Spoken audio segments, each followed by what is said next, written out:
Hey, what's going on, guys? Welcome back to another Texas Chain Saw Massacre, the game video. Today, a bit of a different one, okay? Because if you've been subscribed for a while, you know I'm a glass half full type of guy. It's why yesterday, when the Nicotero Leatherface skin was revealed at a $16 price tag, I didn't get all worked up about it. I do think it's overpriced. I think $16 for a skin and execution and basically a new chainsaw with a new sound, I think that's a little overpriced.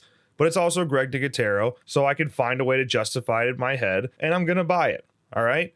Well, with all the feedback from the community, which was a lot of feedback, a lot of people are very upset, and I think very rightfully so. I think $16 is a little over the top. That type of DLC, to me, should be sitting at right around $10. But because of the feedback, Gun Interactive posted a price chart today that shows what each type of content will be sold for, and overall, I don't really mind the prices. The premium content like Nicotero's Leatherface at $16. You have executions at $6.99. Cosmetic-based DLC, that's at $4.99. And then free content like maps will be free, okay? The big one, the one I skipped over here that I'm just not quite understanding, is characters at $9.99.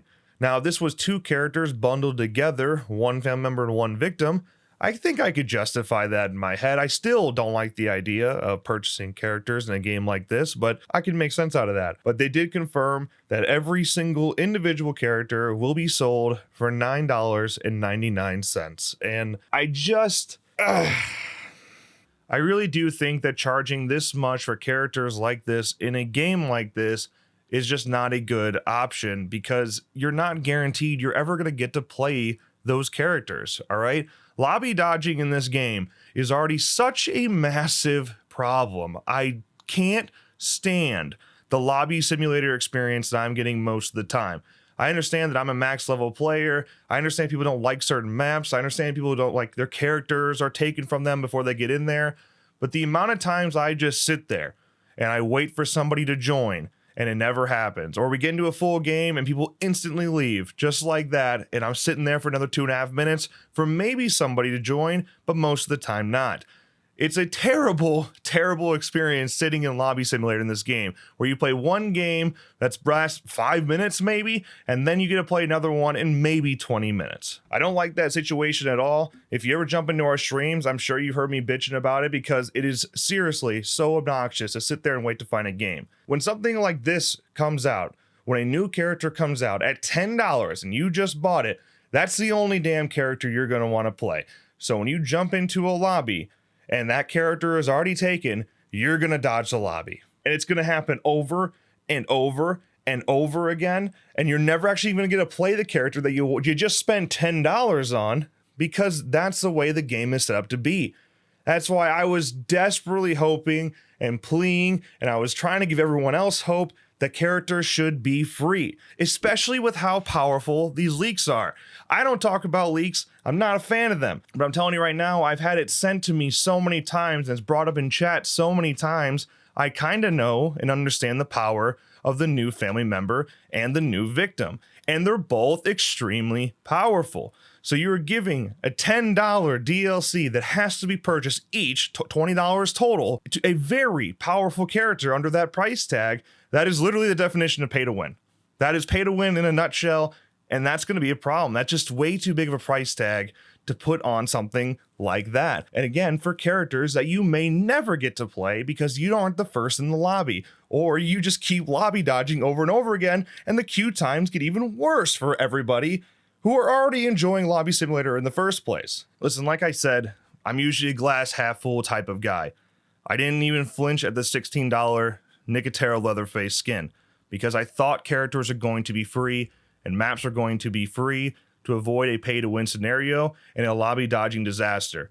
Now that we know that each character dropped in this game is going to be $10 each, I just am so disappointed in that. I'll still buy them. You know me. You know me, right? I want to support these guys. I've been supporting them for years. I want to buy all the DLC. I want to play these new characters. But I just think this is a massive mistake. And out of all the things that we've seen so far that everyone's calling, this is the death. This is the death of the game. The game's going to die now. This is the only one where I'm like, I might see it. I can see how much damage something like that can do. And it can create a bad experience for those that have bought the content because they can't play the characters they bought. And it can create a bad experience for people that didn't buy the content because they're either getting their ass whooped by those characters or they're never going to be able to play the game because of all the lobby dodging. God, I'm so disappointed. I'm so disappointed that those characters cost that much. I'm disappointed they have a price at all, much less that high. I know how much characters cost in things like Call of Duty. Okay, I love Call of Duty. I play Call of Duty all the time. I've spent a lot of money inside of Call of Duty, but it's very rare for their type of DLCs to be pay to win scenarios. Sometimes you can get special blueprints and loadouts and things like that, but usually they're purely cosmetic based and you're just showing off things that you've wasted money on in game. That I'm totally fine with that. If you can even buff the price in cosmetics and executions for all I care. I'll pay for those just because to show them off, fine. But when it comes to characters and you get that pay to win scenario, especially in an ASIM game like this, where you can't select the character you want if somebody else already has, I just think that's trouble. That's trouble, and it scares me. But hey, maybe I'm overreacting. I'll happily eat my words. Maybe I'm wrong. If that's the case, let me know in the comments below. That's gonna wrap up this video. If you enjoyed, make sure you drop a like and subscribe to our channel for more videos like this one. And of course, as always, thank you guys so much for watching, and I'll see you in the next one.